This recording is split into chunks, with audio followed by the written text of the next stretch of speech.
Habari ya asubuhi ndugu wa Tanzania, habari ya asubuhi ndugu wanaume wa mkoa wa Songwe na mji wa Tunduma kwa ujumla.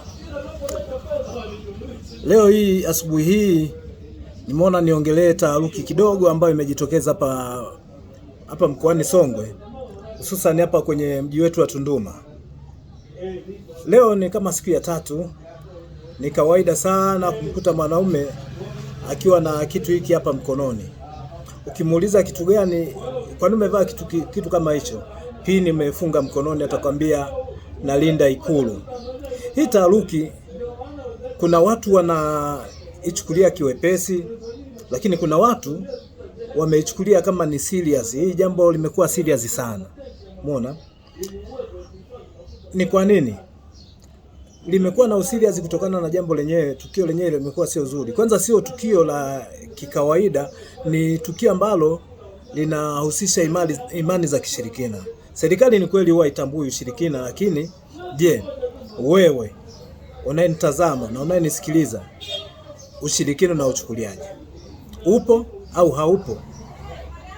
Kama upo, basi ni rahisi hata wewe mwenyewe kujilinda kwa namna kama hii.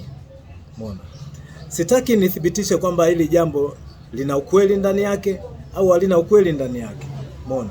Kwa sababu mimi sijatukiwa. Umeona? Mtu pekee ambaye anaweza akaliongelea kwa uthabiti zaidi ni yule ambaye ili jambo limemtokea. Umeona? Tumeona watu wakipigwa, kuna watu mpaka sasa hivi wameuawa kupitia hii taharuki iliyotokeza. Lakini nataka nisemeje? Kwenye hii taharuki kuna watu watakufa wasio na hatia. Kwa sababu kuna mtu anaweza akakushukia, labda hususan mfano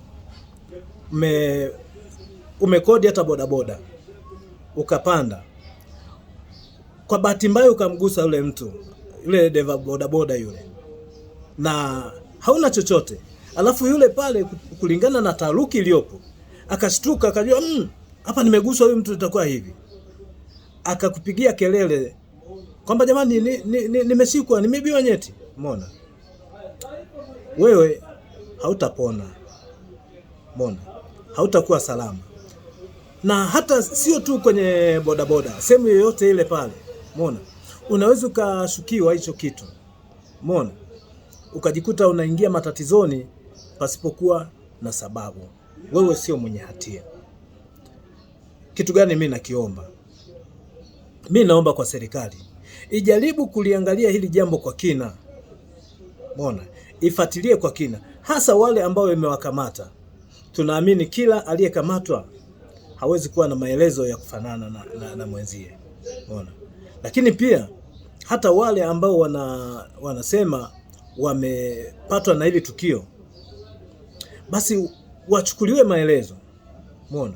Ili yalinganishwe maelezo kati ya mmoja na mwingine, ili tuone hili jambo linakaaje. Tuangalie namna ya kulitatua hili tatizo haraka sana kabla lijaleta madhara makubwa. Umeona?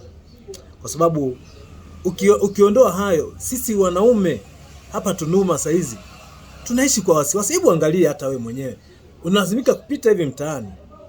Hii sio desturi yetu. Ni jambo geni hili. Hii ni jambo geni kabisa hili. Unaona? Kwa tunaomba serikali ikiwezekana iwaheshimu hata machifu, iwakusanye machifu, iwaite, waangalie ili tukio kwamba je, ili tukio ni kweli lipo, kwa sababu kwa macho ya binadamu, macho ya nyama, kuna vitu vingine hatuwezi kuvingamua. Lakini kupitia hawa wenzetu wanakuwa na macho mengine. Hawa machifu hawa wanaweza kazuia hili jambo. Naombeni, naiomba serikali yangu pendwa ijaribu kulishughulikia hili jambo kwa haraka iwezekanavyo, kabla haijazidi kuongeza taharuki na kabla hatujapoteza watu wengine zaidi, watu wasio na hatia. Asanteni.